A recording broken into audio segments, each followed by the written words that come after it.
Breaking news, panalo na si Xander Zayas via unanimous decision kontra Jorge Garcia.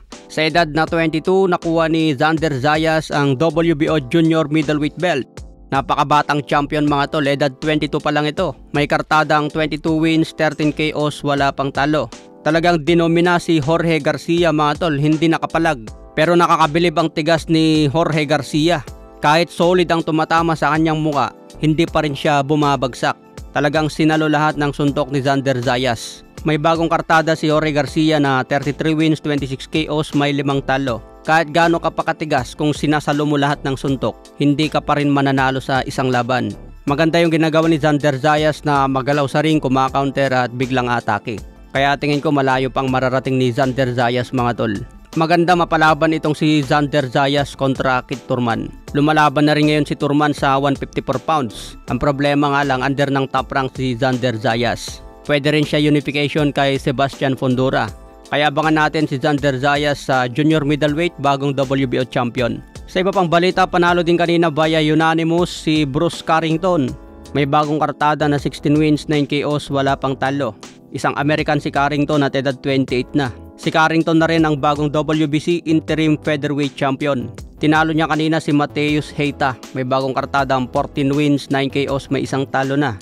Matapos ang laban, hinamon agad ni Bruce Carrington si Rafael Espinosa. Si Carrington din ang posibleng makakasagupan ni The Monster na Oya Inoue kung umakyat na ito sa Featherweight Division.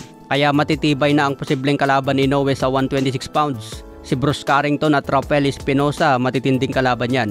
Kaya abangan ang pag-akyat ni The Monster. Sa iba pang balita, Emiliano Vargas panalo via knockout sa round 1. Napakabilis ng laban na ito mga tol, isang suntok tapos kaagad. May bagong kartada na si Emiliano Vargas na 15 wins, 13 KOs, wala pang talo.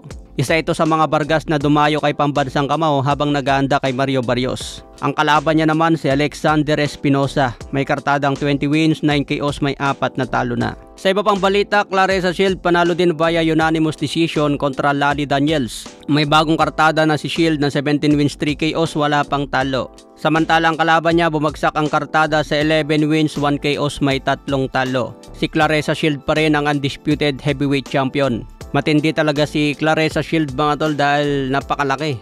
Parang lalaki ang katawan. Ito ang pinakamalakas ngayon sa kanilang kategory. Parang wala nang katapat si Claressa Shield ngayon mga tol. Tignan nyo naman ang kalaban niya dito, maliit lang. Kaya ang ginawa ng kalaban niya dito, nagtakbo-takbo na lang.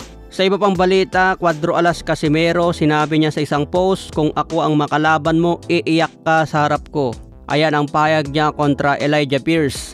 Parang maalala ko mga tol, nagkahamunan dati si Pierce at Jandrel Casimero. Di ko lang matatandaan kung ano yung bangayan nilang dalawa dati. Tamang-tama ito, featherweight division na rin si Elijah Pierce. At itong si Casimero naman naakyat na rin sa featherweight 126. Pero bago mapalaban si Casimero sa mga may pangalan, kailangan niya muna ng promoter na matindi. Kaya abangan na lang natin ang muling pagbabalik ni Jandrel Casimero. Okay mga tol, hanggang sa muling updates.